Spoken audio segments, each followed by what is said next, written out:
कार्यक्रम में आपका बहुत बहुत स्वागत है, जिसका नाम है बोलो बोलो मुंह तो खोलो। और युवाओं की एक और ऊर्जावान टोली हमारे साथ है होली के ठीक पहले। और इस टोली से होली के सवाल नहीं होंगे, सवाल जिस विषय पर होंगे उससे आप भी रूबरू हो जाइए।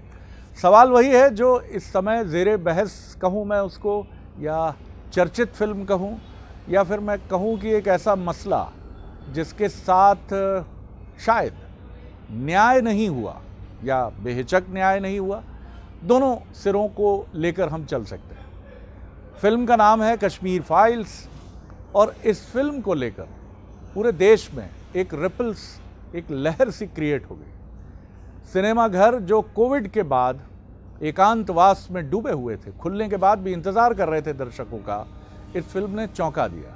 लेकिन ये पॉलिटिकल डिबेट का भी सब्जेक्ट हो गया, क्योंकि इसको लेकर देश के दो प्रमुख दल, सत्ताधारी केंद्र में बीजेपी और अपोजिशन कांग्रेस, इनके बीच भी एक डिबेट हो गई। और इस डिबेट में कुछ पुरानी बातें भी उखड़कर सामने लाने की कोशिश हुई। लेकिन आज हम जिस पर बात करेंगे वो बात ये है कि क्या ऐसे मसले कई बार पीछे चले जाते हैं, पीछे चले जाते हैं तो जिम्मेदार कौन होता है? क्या इसके लिए सिर्फ सरकारों को जिम्मेदार ठहराया जाए? मीडिया इससे बिल्कुल मुक्त है? क्या क्रिएटिव स्ट्रीम जो किसी भी कंट्री की होती है, जिसमें आप कह लीजिए सिनेमा, नाटक, क्या उसमें करंट अफेयर्स या जो मौजूदा घटनाएं हैं उनका रिफ्लेक्शन नहीं होना चाहिए? लेकिन अगर पूर्वोत्तर में कोई घटना होती है, या कश्मीर में आतंकवाद से अलग कोई घटना होती है, कश्मीरी पंडितों का पलायन होता है, तो क्या उस पर नाटक होते हैं देश भर में, नुक्कड़ नाटक या तमाम चीज़ें? या फिर पूर्वोत्तर की किसी घटना पर कोई फिल्म बनाने का साहस जुटा पाता है? इसलिए नहीं कि लाभ हानि का गणित अपनी जगह है, क्योंकि सलमान खान पूर्वोत्तर की किसी फिल्म में काम करेंगे या अक्षय कुमार करेंगे, इसमें संदेह है उस सब्जेक्ट पर, चाहे वो नागालैंड से जुड़ा हो, बोडोलैंड से जुड़ा हो। लेकिन क्या ये हमारे देश का एक बहुत प्रिय हिस्सा नहीं है? और क्या मध्य प्रदेश को, सुदूर तमिलनाडु को, तमाम देश के अलग अलग हिस्सों को एक दूसरे से वाकिफ़ नहीं होना चाहिए? वाकिफ़ कराने वाला कौन है? साहित्य, सिनेमा, पत्रकारिता और सरकार। इसलिए जिम्मेदारी किसी एक की नहीं, ऐसा मैं सोचता हूँ। चलिए मैं युवाओं की टीम की तरफ चलता हूँ। सबसे पहले विधि सिंह है हमारे साथ, बहुत ही एनर्जेटिक यंग गर्ल हैं और उतनी ही दमदार हैं, बड़ी ताकत से अपनी बात कहती हैं, डरती नहीं है। उत्तर प्रदेश से आती हैं और अभी अभी बहुत बढ़िया रंग खिला है बाबा बुलडोजर साहब का। विधि बताइए। सर, मेरा नाम जैसे आपने बताया विधि सिंह है। वर्तमान समय में मैं नेट JRF की प्रिपरेशन कर रही हूँ, सामाजिक कार्यों से जुड़ी हुई हूँ, और जितने भी भोपाल की गतिविधियाँ होती हैं उनमें ज़्यादा से ज़्यादा शामिल होने का प्रयास करती हूँ। कमाल है, खूब रंग भर रही हैं आप जिंदगी के कैनवस पर, बहुत अच्छा। मेरा नाम बीहू भट्ट है, मैं अभी 12वीं में हूँ। मैं एक सोशल वर्कर हूँ और एक मीडिया स्टूडेंट बनना चाहती हूँ इन फ्यूचर। बहुत शुभकामनाएं आपको बीहू। इशिता। मेरा नाम इशिता है, मैं विधि संकाय की छात्रा हूँ और मेरी रुचि अध्ययन करना और लोगों को ऑब्जर्व करने में है। बहुत अच्छा। अंग्रेज़ी माध्यम में पढ़ने के बाद भी इशिता हिंदी अच्छी बोलने का पूरा प्रयास करती हैं, धीर गंभीर हैं, संकोची हैं, लेकिन अत्यंत मेधावी हैं। बहुत शुभकामनाएं आपको इशिता। मेरा नाम संबल झा है और मेरा मूलतः जो निवास स्थान है वो झारखंड से है। उसके बाद मैंने अभी मास्टर्स कंप्लीट किया पॉलिटिकल लीडरशिप एंड गवर्नेंस में MIT स्कूल ऑफ गवर्नमेंट से। और अभी के परिवेश में बात करूँ तो मेरा यहाँ खुद का स्टार्टअप है जो कि चुनाव प्रबंधन, पब्लिक मैनेजमेंट और डिजिटल मार्केटिंग में कार्य करती है। बहुत सुंदर। मैथिली बोले छे? जी बोले छी। हाँ, वाह वाह वाह। चलिए चलता हूँ मैं गौतम जी की तरफ, हमारे साथ हैं गौरव गौतम जी। नमस्कार सर, आपने बहुत सही नाम कहा, मेरा गौरव गौतम जी। मैं भोपाल से ही ताल्लुक़ रखता हूँ और मैं फिल्म इंडस्ट्री में हूँ, बॉलीवुड फिल्म इंडस्ट्री में फिल्म डायरेक्टर हूँ। भोपाल मेरा होम टाउन है तो मैं आना जाना करता रहता हूँ। तो कुछ फाइल्स वगैरह को लेके आगे आप भी कदम बढ़ाएंगे? कुछ दिमाग में चल रहा होगा? फाइल्स तो कई प्रकार की फाइल्स बन सकती हैं, हर फिल्म मेकर के दिमाग में एक फ़ाइल होती है, तो देखिए क्या होता है। बहुत सुंदर बात। चलिए मैं आता हूँ अतित शुक्ला की तरफ। मेरा नाम अतित कुमार शुक्ल है और वर्तमान में मैं मास्टर्स कर रहा हूँ Bhopal school of social sciences से स्टूडेंट। विधि, मैं पहले आपकी तरफ आता हूँ। आप किस तरह देखती हैं विधि, एक फिल्म आती है, उस फिल्म को लेकर एकदम से चर्चा शुरू हो जाती है और उस चर्चा का सिरा कई बार कश्मीरी पंडितों से हटकर ऐसा लगता है कि हम उसके लिए ये देख रहे हैं कि इसके लिए जिम्मेदार कौन है। सर आपका कहना सही है, जिम्मेदार कोई एक व्यक्ति, एक सरकार नहीं हो सकती, क्योंकि अगर वो मुद्दा, जो भी घटना उस समय हुई, यदि उसको प्रकाश में नहीं लाया गया तो उसमें कहीं ना कहीं कला का भी योगदान था, मीडिया का भी योगदान था, हमारे साहित्यकारों का भी योगदान था। क्योंकि अगर वो अपनी लेखनी के माध्यम से उसे उजागर करते तो जो जनता आज देख रही है एक फिल्म के माध्यम से, वो उससे पहले ही रूबरू हो चुकी होती, और जो प्रतिक्रिया आज दिख रही है वो शायद 1990 में ही दिखाई दी होती। ये मुझे बताइए कि क्या हमारा जो सिनेमा है, भारतीय सिनेमा की मैं बात कर रहा हूँ, वर्ल्ड सिनेमा में controversial, so called controversial topics पे बहुत फिल्में हैं जो हिला देती हैं। उनमें से कई फिल्मों ने ऑस्कर भी जीता है, जहाँ मानवता शर्मसार हुई, अत्याचार की कहानियाँ हुई। शिंडलर्स लिस्ट जैसी फिल्म मुझे ध्यान में आती है, नाजियों पर जिस तरह से शोषण हुआ, अत्याचार हुए। क्या भारत में हमने इस तरह की फिल्में कम बनी हैं, कम देखी हैं, जहाँ बहुत सच्चाई से हकीकत को सामने रखा जाए? हमने कम देखी है, बट मेरे पास उसका एक रीज़न भी है।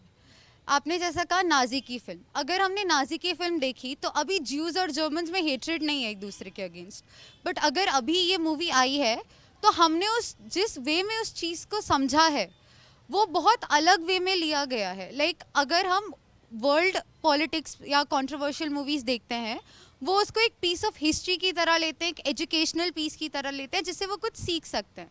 हम उसको उस वे में नहीं लेते, हम लोग उसको एक ऐसे वे में ले लेते हैं जो कहीं ना कहीं आपसी मेल भाव क्रिएट कर देती है, कम्युनल हेट्रेड फैला देती है। मैं ये मानता हूँ कि ये एक सही मायनों में एक फिल्म थी, लेकिन जब मैं उसको देख रहा था तो ऐसा लग रहा था किसी त्रासदी को बड़े बारीकी से सामने देख रहा हूँ। और दूसरी बात, मैं एक पल के लिए... कितने लोगों ने फिल्म देखी है आपने? सारे लोगों? जी। इशिता आपने भी? नहीं, आपने नहीं देखी। जी। एक पल के लिए मैं ये भी कहना चाहता हूँ कि हम सबको ये बात भूल जानी चाहिए कि उसका निर्देशक कौन है, उसका कथाकार कौन है, उसका मान लीजिए अभिनेता कौन है। हम अगर एक दर्शक के रूप में देखने जा रहे हैं तो उसकी सफलता तब है जब मैं देख रहा था ये फिल्म जब ख़त्म हुई तो वहाँ से जो दर्शक निकल रहे थे उनके आंखों में आंसू थी। तो शायद ही कोई इतना बड़ा निर्माता, कोई इतना बड़ा निर्देशक होगा जो किसी की भावनाओं को खरीद सकता है। अगर वो भावनाएं निकल के आ रही है तो वो सच में वो भावनाएं निकल आ रही है क्योंकि वो फिल्म से इतना तगड़े रूप से उस दर्शक ने कनेक्ट किया है। तो वो कनेक्शन इस फिल्म को बता रही है कि कितने स्तर तक वो सही है, कितने स्तर तक गलत है। और दूसरी बात जो मुझे ये लग रही है कि मैं ये मानता हूँ कि सर ये इतिहास की एक घटना रही थी, इतिहास में ये हुआ था, तो हम सब को एक दर्शक के नाते इतिहास से सबक लेते हुए मौजूदा समय में जो सरकार हैं उनको भी ये प्रण लेना चाहिए कि ऐसी घटनाएं दोबारा ना घटे। और दूसरी बात कि और आने वाले समय में जो भी सरकार आएगी उनको भी ये प्रण लेना चाहिए कि जिस तरह से वसुधैव कुटुंबकम की धरती पे, भारत की धरती में ऐसी घटना घट गई, ऐसी घटनाओं को हम दोबारा ना घटने दें। बहुत अच्छी बात आपने कही है समराइज़ करते हुए। फिल्म को मैंने भी देखा है और इस फिल्म को देखते हुए मुझे ऐसा लगा कि मैं एक दर्द को अपने दिल में भी कहीं रेंगते हुए महसूस कर रहा हूँ, क्योंकि उस समय बिल्कुल ठीक कहा आपने, मुझे भी ध्यान नहीं आया कि मैं सिनेमा देख रहा हूँ। मुझे लगा कि क्या इतना बर्बर हुआ, इस तरह से चीज़ें आगे बढ़ी। और जिस जगह आप सदियों से रह रहे हैं, कश्मीरी पंडित विद्वानों का एक ऐसा कल्ट रहा है जो वहाँ एजुकेशन से, संस्कृति संरक्षण से सदियों से जुड़ा रहा है। आपको आपका घर छोड़ना मरने से ज़्यादा कष्टकारी होता है। इशिता, एक निर्देशक का जो कोई फिल्म बनाता है उसका काम ये होता है कि जो चीज़ वो दिखाना चाह रहा है, क्या लोग उसे एक्सेप्ट कर रहे हैं, क्या वो समझ पा रहे उस चीज़ को। उसका काम ये नहीं होता ये दिखाए कि एक्चुअल में क्या है। वो कोई हिस्टोरियन नहीं है। इस पिक्चर में जो निर्देशक ने जो दिखाना चाहा, लोगों को वो चीज़ फील हुई है, तो इससे वो सफल हो चुका है। जहाँ तक बात रही वो बात कहाँ तक सच है, कहाँ तक झूठ है, क्योंकि वो बात उन्होंने एक एक्चुअल चीज़ पे बताई गई है, तो इस सोने पे सुहागा हो गया है। और बहुत से लोग जो इस चीज़ से बेखबर थे कि ऐसा भी कुछ हुआ है, कश्मीरी पंडित साथ क्या हो रखा है, ये बात लोगों ने बस उड़ी उड़ी सुनी थी। भारत में लोग वैसे भी बुक्स से ज़्यादा मूवीज़ पे भरोसा करते हैं कि जो इसमें दिखाया होगा वो सच है। तो ये काफ़ी रिवोल्टिंग स्टैंड लिया है इस तरह की मूवी को बना के। लेकिन ये तो हम सब मानेंगे कि आप सब मानेंगे ये कि इस फिल्म ने हमें एक ऐसी घटना जो भी कारण रहा, उनका दर्द हम तक नहीं पहुंचा। टेररिस्ट अगर 3 लोगों की हत्या करते हैं तो वो समाचार में बहुत ताकत से आ जाती है खबर, क्योंकि टेररिस्ट का मुख्य ऑब्जेक्टिव ही यही होता है। लेकिन अगर कुछ लोग घर छोड़कर आते हैं तो उनकी पीड़ा, उनकी तकलीफ़, वो हमारे लिए शायद मीडिया के लिए भी एक उस तरह की खबर नहीं होती जितना किसी आतंकवादी घटना में लोगों की जान जाने की घटना है। गौतम जी, आप क्या कहेंगे? सबसे पहले तो मैं ये कहना चाहूँगा कि हॉलीवुड के एक डायरेक्टर हुए हैं, बहुत बड़े फिल्म मेकर थे, अल्फ्रेड हिचकॉक। उन्होंने एक बात कही थी कि no sultan, no pope, no army chief, no president, no prime minister. जो पावर एक फिल्म मेकर के हाथ में है, वेरी ट्रू। वो किसी के पास नहीं है, क्योंकि लोग उसको अंधेरे में सुनते भी हैं और देखते भी हैं। और आप सोचिए कि जो बहुत बड़े न्यूरो साइंटिस्ट हैं आज वर्ल्ड के, जो क्वांटम फिजिस्ट हैं या पूरे मनोविज्ञान पे काम कर रहे हैं, साइकेट्रिस्ट, वो ये कहते हैं कि सीधे सीधे हम जो अपनी आंखों से देखते हैं और सुनते हैं वो हमारे पूरे मनस पटल पे इस प्रकार स्थापित हो जाता है कि वो कहीं ना कहीं आपको अन्य प्रतिक्रियाओं को बहुत ही हार्डकोर रूप में प्रस्तुत करने के लिए विवश करता है।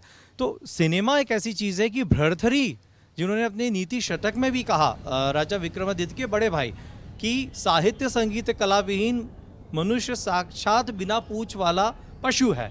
अब यहाँ समझने की ये बात है कि काल, देश और परिस्थिति के हिसाब से कोई भी फिल्म मेकर, जैसे आज हम देखें आज फिल्म मेकर है, फिल्म मेकर अगर नहीं होता तो एक ज़माने में मीरा के भजन थे, मीरा बोलते कहते गाते अपना बात कहती थी, अपने सरमद हुए या हम मतलब आप राबिया ये हुई। कहना चाह रहे हैं कि जी। सिनेमा के उसमें कंटेंट किस तरह का है, जी उससे अधिक हम इस पर गौर करें जी। कि उसने एक पीड़ा को, जी। एक त्रासदी को पर्दे पर जीवित किया Exactly। है। वो हिस्टोरियन नहीं है, जैसा इशिता ने भी कहा। बिल्कुल, अब क्योंकि ये जी। एक फैक्ट है कि लोग सिनेमा को सच मानते हैं जी और वो देखकर उस पीड़ा से जुड़ते हैं, लेकिन इसमें कोई बुराई नहीं है। बिल्कुल। जी। सर, जैसे मैं एक इंडिविजुअल अपने आप को देखूं तो I am not that much subjective. मैं बहुत ही ऑब्जेक्टिव पर्सन, मैं भावनाओं से ज़्यादा कनेक्ट नहीं होऊंगा। मेरे लिए सॉल्यूशन ज़्यादा इंपॉर्टेंट है। जी। तो जब पहली बार मैंने मूवी देखी तो मैंने एज अ ऑब्जेक्टिव देखी। मूवी है, ऐसी घटनाएं हुई हैं। पिताजी से पहले सुना था कि कश्मीरी पंडितों को वहाँ से निकाल दिया गया है, और कुछ यूट्यूब में वीडियोस देखे और रक्षा परीक्षा की तैयारी करे, तब थोड़ा मैंने सर्च किया था।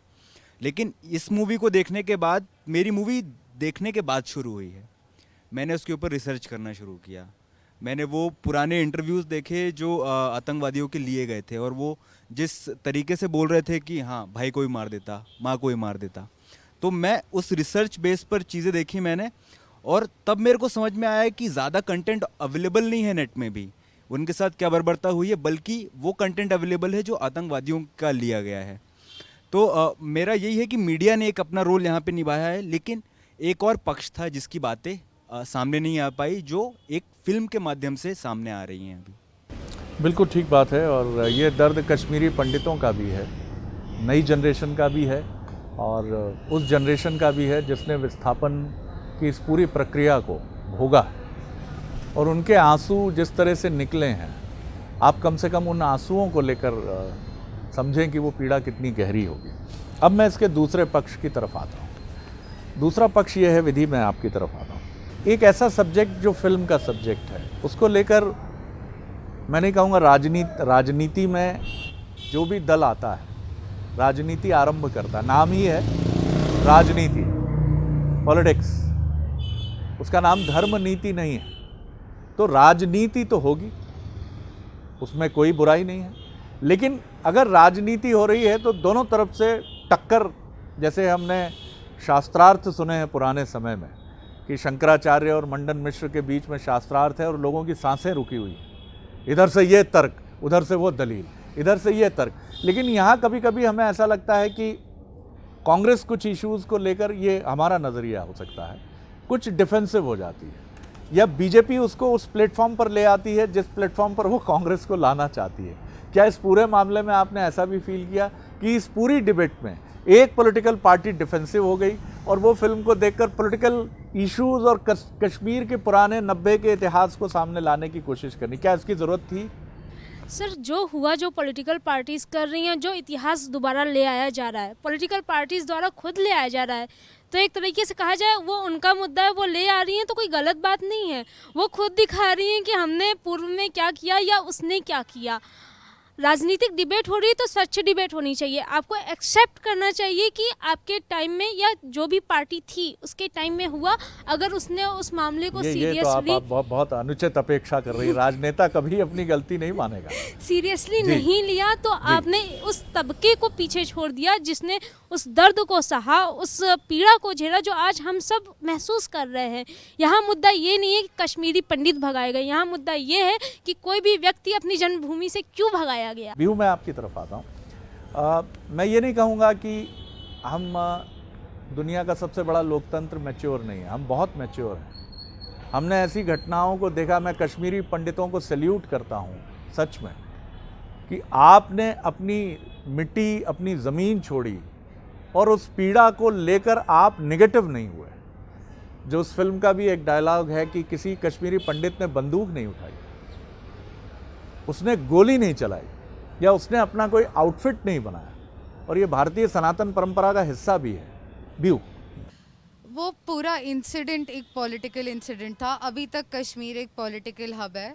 वो इतना चर्चा में सिर्फ इसीलिए है बिकॉज सारी सुपर पावर इंक्लूडिंग चाइना उसको चाहती है। अब आप 12th में ही पढ़ती है ना। हाँ, कमेंट तो आप ऐसा कर रही हैं जैसे कि कोई लॉरियल इस पर, कश्मीर पर जानकार है चाइना कोई। को माइक्रो वो बनाना है, माइक्रो प्रोसेसर्स, जिसके लिए पानी चाहिए होता है। कश्मीर में 5 मेन नदियां बहती हैं, जिसके कारण चाइना चाहती है कि वहाँ पे डैम बने। 15 मिलियन का डैम वहाँ पे कंस्ट्रक्ट हुए हैं 2, इसी रीज़न से। सो कश्मीर एक पॉलिटिकल हब है बिकॉज वहाँ पर अगर मैं अभी जाकर अगर करना चाहूँ अच्छा कुछ, तो वहाँ पे बहुत अच्छे से बहुत सारी चीज़ें करी जा सकती है, तो वहाँ से काफ़ी पैसे और इनकम निकाला जा सकता है। उसका पूरा जेनोसाइड जो हुआ था वो एक रात में नहीं हो सकता, क्योंकि वहाँ पे पहले से लोग साथ में रह रहे हैं। हर चीज़ का एक नतीजा होता है जो उस टाइम पे आया था, वो भी पॉलिटिक्स से ही रिलेटेड था अगर मेरी राय में पूछा जाए तो। बिकॉज अगर किसी कंट्री में इतना बड़ा कुछ हो रहा है और मेजर सेंट्रल गवर्नमेंट कोई एक्शन नहीं ले रही है बिकॉज उनका भाईचारा है, तो दैट इज़ पॉलिटिक्स। उसको पॉलिटिक्स से अलग रखना अभी भी मुश्किल है, तब भी मुश्किल था, तो उस पर मैं कुछ ज़्यादा नहीं कहूँगी। बट हाँ, उधर पॉलिटिक्स ने उसको काफ़ी बर्बाद करा। संबल फिल्म देखकर कई बार हमारी मुट्ठियाँ भींच भी जाती हैं, कितना अत्याचार। लेकिन हिंसा का जवाब हिंसा नहीं होती है। सबसे महत्वपूर्ण जो मैसेज होता है, जो भारत के ही महामानव महात्मा गांधी जी ने हमें दिया, कि बहुत गहरी तकलीफ़ के बाद भी आप माफ़ करने का एक मादा रखिए। बहुत कठिन होगा कश्मीरी पंडितों के लिए ही नहीं, हम में से किसी के लिए भी जिसके हितों को कुचला गया है, जिसके पूर्वजों को निर्ममता पूर्वक मारा गया है। लेकिन फिर भी अगर हम कहें कि गोली के बदले गोली, अगर हम ब्रूटली हमारे यहाँ मारा गया है तो हम भी वैसा कुछ चाहते हैं, तो शायद ये मानवता के विरुद्ध है। लेकिन ये ज़रूर है कि वो कश्मीर फिर से रोशन हो, उसके लिए भी अब ये एक राइट प्लेटफॉर्म ये फिल्म हमको देती है कि वो कश्मीरी पंडित वहाँ फिर जाएं, फिर रहें। और ये कश्मीर में रहने वाले लोगों की भी जिम्मेदारी है जो मुस्लिम हैं, कि वो भी ये बताएं कि कभी हुआ था ये, अब वैसा कश्मीर नहीं है। आप आइए, हम अपनी जान देकर आपकी हिफाजत करेंगे। शायद मेरा डायलॉग फिल्मी लग रहा हो, लेकिन ऐसा हमने इस देश में देखा है, मनुष्यों के बीच में देखा है। सर, मेरा मानना है, मेरा निजी मत है कि जैसा कि आपने गांधी जी की बात किया, उन्होंने कहा कि हिंसा का जवाब हिंसा नहीं हो सकता है। लेकिन इन चीज़ों को जब देखें तो मेरा ये मानना है कि जो एक हिंदी की बहुत अच्छी कहावत भी है कि नज़र का इलाज हो सकता है लेकिन नज़रिए का नहीं। तो हम नज़रिया किसी के थ्रू ना बनाएं।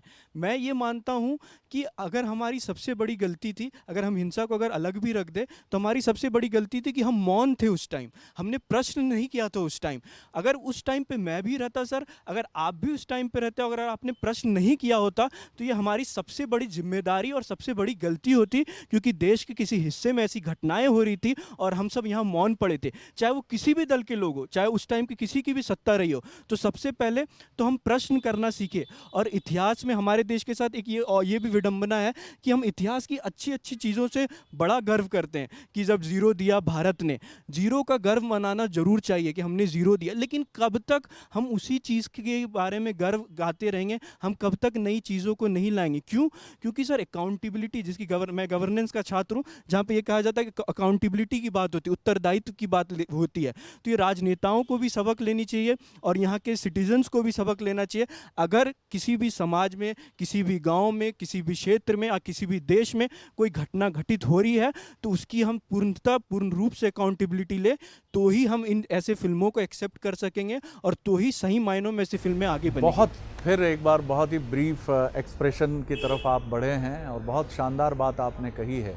यूक्रेन युद्ध पर जिस तरह भारतीय मीडिया सामने है, ये सवाल मैं फिर कहूँगा एक पत्रकार होने के नाते कि हमें अपनी अंतरात्मा में झांकना चाहिए कि कश्मीरी पंडितों की रिपोर्ट्स पूरे देश में, मैं सिर्फ ये बात नहीं कर रहा हूँ कि कश्मीर के मीडिया ने, कश्मीर के अखबारों ने, जम्मू के अखबारों ने या फिर नेबरिंग जो स्टेट्स हैं कश्मीर के, उन्होंने क्या लिखा और क्या छापा, पूरे देश ने क्या किया।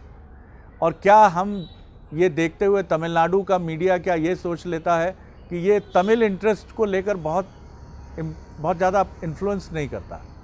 क्या कर्नाटक का मीडिया ये सोच लेता है कि ये बहुत हमारे हितों से जुड़ता नहीं?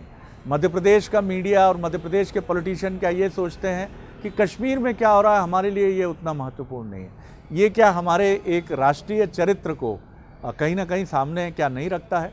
आप किस तरह देखते हैं गौतम? मैं एक दार्शनिक हुए हैं हमारे देश में, रजनीश ओशो, उन्होंने बहुत अच्छी बात कही थी, वो भी उस दौर में कही थी जो आज भी शायद प्रासंगिक है।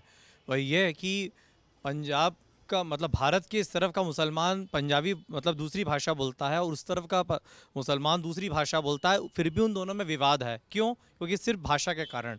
तो बहुत सारी हमारे इस दुनिया में और देश में जो बहुत सारी जो लड़ाइयाँ हैं, भाषा व्यक्ति दोनों बोल रहे हैं, लेकिन कई बार हम आत्ममुक्त इतने हो जाते हैं कि अपनी भाषा को ही प्रोजेक्ट करना चाहते हैं, दूसरी की अब आवाज आप को ये सुनना कहना नहीं चाह रहे चाहते। थे कि पंजाबी इधर भी है अमृतसर में और वहाँ भी है। पंजाबी लाहौर और में भी है, उनमें भी डिफरेंस है बातों में, जी, उनमें भी डिफरेंस लेकिन है। वो कहते हैं कि असली पंजाबी ये मैं है, हूँ और वो बोलता है मैं हूँ। मैं हूँ जी। और उन दोनों में भी ये लड़ाई है कि मैं असली मुसलमान हूँ और मैं असली मुसलमान हूँ। तो समझने की बात यह है कि ये मैटर हिंदू और मुस्लिम का था ही नहीं, मानवीय एंगल हमको लेके चलना ही पड़ेगा। और जो प्रतिक्रियाएं फिल्म के बाद आ रही हैं, पूरे देश में एक कलेक्टिव कॉन्शियसनेस डेवलप हो रही है, तो मैं चाहूँगा हमारे देश की जनता से कि इस नज़रिए को पॉजिटिव रखें। नो डाउट पहले अमानवीय घटना हुई है, तो जैसा आपने भी कहा कि लड़ाई का जवाब लड़ाई नहीं होगी। हमें महात्मा गांधी जी के या किसी भी हमारे शांति प्रिय आदर्श का निर्वहन करते हुए हमको यथोचित मार्ग पर आगे बढ़ना होगा मिलकर। लेकिन सिनेमा हो, चाहे पत्रकारिता हो, चाहे मैं फिर वही कहूँगा कोई भी दार्शनिक हो, उसका एक ही कर्तव्य है कि वो अपनी कला के माध्यम से किसी भी घटनाक्रम को, चाहे वो किसी भी काल, देश और परिस्थिति का हो, उसको एक व्यक्ति के साथ या एक क्षेत्र में हुई घटना को पूरी दुनिया में प्रोजेक्ट करता है, सिर्फ इसलिए कि शांति, आनंद, मंगल, न्याय की स्थापना वो अपनी कला के द्वारा कर सके। ये फिल्म सिर्फ आतंकवादियों के विरुद्ध घृणा पैदा करती है। जी बिल्कुल। कुछ ऐसे इंसिडेंट भी हैं जिसमें आप देखते हैं कि कुछ लोगों ने साथ नहीं दिया, पड़ोसी ने पड़ोसी का साथ नहीं दिया। ऐसा भी हो सकता है, हम मानते हैं कई बार व्यक्ति वेस्ट इंटरेस्ट में ये चीज़ें भी करता है, लेकिन ये पूरे समाज का सच है, इसको हम इस रूप में नहीं देख सकते। कुछ लोगों की बगावत ने ही हमको बहुत लंबे समय तक गुलाम बना कर रखा। ये कुछ लोग थे, पूरा भारत नहीं था। बिल्कुल। हम सब छटपटा रहे थे गुलामी से बाहर निकलने के लिए, लेकिन हम ही में से कुछ लोग थे जिनको हम कहते हैं कि उन्होंने आज़ादी के महत्व को नहीं समझा, उन्होंने अपने निजी स्वार्थों को आगे बढ़ाया, जिसकी वजह से हम गुलामी के चक्र में दलदल में फंसते चले गए। एक्सेप्शंस, जैसे life is like a chemistry with the too much exception. बड़ा शुक्ल जी, आपका क्लियर फलसफा है। एक्सेप्शंस होते हैं, हर जगह ही होते हैं, आप कुछ भी कर लो। अभी मेरे घर का ही सिनेरियो ले लो तो कुछ यहाँ पे पक्ष में है, कुछ यहाँ पर है, तो एक्सेप्शंस आपको मिलेंगे कहीं ना कहीं। वेरी ट्रू, हर जगह मिलेंगे। तो अगेन कश्मीर का जो इशू हुआ, वहाँ पर किसी ने साथ नहीं दिया, किसी ने नहीं दिया। कुछ ऐसे थे जो साथ भी दे रहे थे, जैसे सीन एक दिखाया गया था वहाँ पे, फिर उनको टांग दिया गया। मूवीज़ का सीन है और रिसर्च करने पर भी पता चला मेरे को कि कुछ लोग थे जो साथ में भी थे। तो ये एक एक्सेप्शन का खेल हर जगह ही है, तो आप उससे क्या है कि आप उसको किनारा नहीं कर सकते हो। तो एक सोसाइटी बहुत ही मिक्स्ड होती है, उसमें एक्सेप्शंस होते हैं और वो अपना रोल करेंगे। तो अगेन सोसाइटी है, सारी चीज़ उसी की तरह होती हैं। जैसे कि आपने कहा कि कोई भी हर व्यक्ति सही हमारी बात का हमारा शुभ चिंतक हो सकता है, लेकिन ज़रूरी नहीं कि वो आतंकवादी हो अगर वो विरोध कर रहा हो। तो यहाँ पे घास बिछी हुई है जो कि प्लास्टिक की है।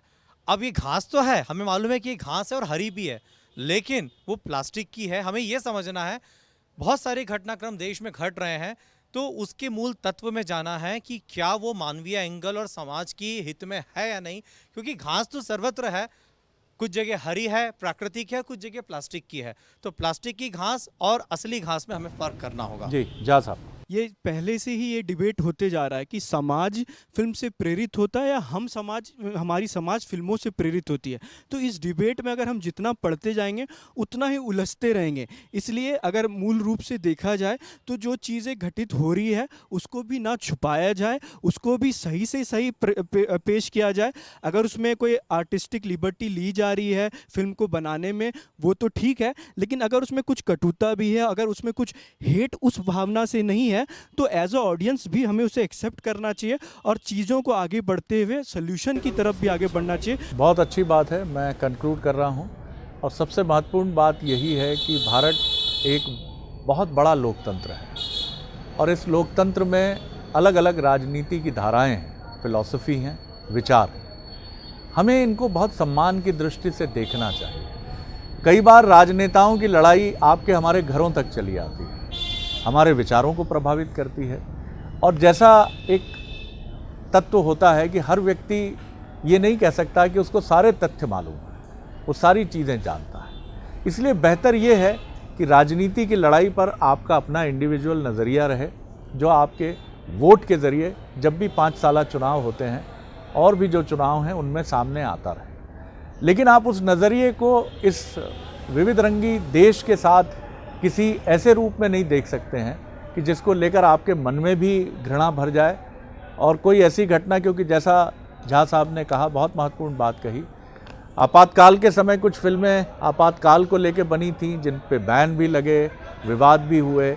एक बड़ी डेमोक्रेसी में वैचारिक स्वतंत्रता का एक बहुत बड़ा स्थान है। और इतना तो ये मैसेज हमें फिल्म ज़रूर देती है कि कुछ विषय जो देश के अलग अलग हिस्सों में उठते हैं उनके बारे में हमारी जानकारी देश के अलग अलग राज्यों में और दूसरे हिस्सों में बहुत कम होती है। लेकिन किसी कड़वाहट से अधिक प्रेम से भरिए, स्नेह से भरिए कश्मीर हमारा हिस्सा है और बहुत ताकत से हमारा हिस्सा है, हमारा मुकुट है, हमेशा रहेगा, पूरी ताकत से रहेगा। और कश्मीर में रहने वाले मुसलमानों को भी ये एक बड़ा दायित्व है उनका, जैसा इस देश में माइनॉरिटी ने समय समय पर परिचय दिया है और मेजॉरिटी ने भी उसको रिसिप्रोकेट बहुत ताकत से, बहुत खूबसूरती से किया है। यही हमारी शक्ति है, यही हमारी ताकत है और दोनों ही पक्षों को इसी तरह एक दूसरे के हाथ में हाथ लेकर आगे बढ़ना है। यही इस लोकतंत्र की, इस देश की खूबी है। बहुत शुक्रिया, बहुत मज़ा आया आपसे बात करके। बोलो बोलो के अगले एपिसोड में एक और विषय को लेकर आपसे मुलाकात करेंगे। बहुत बहुत धन्यवाद। और होली तो जब आप ये देख रहे होंगे बीत चुकी होगी, होली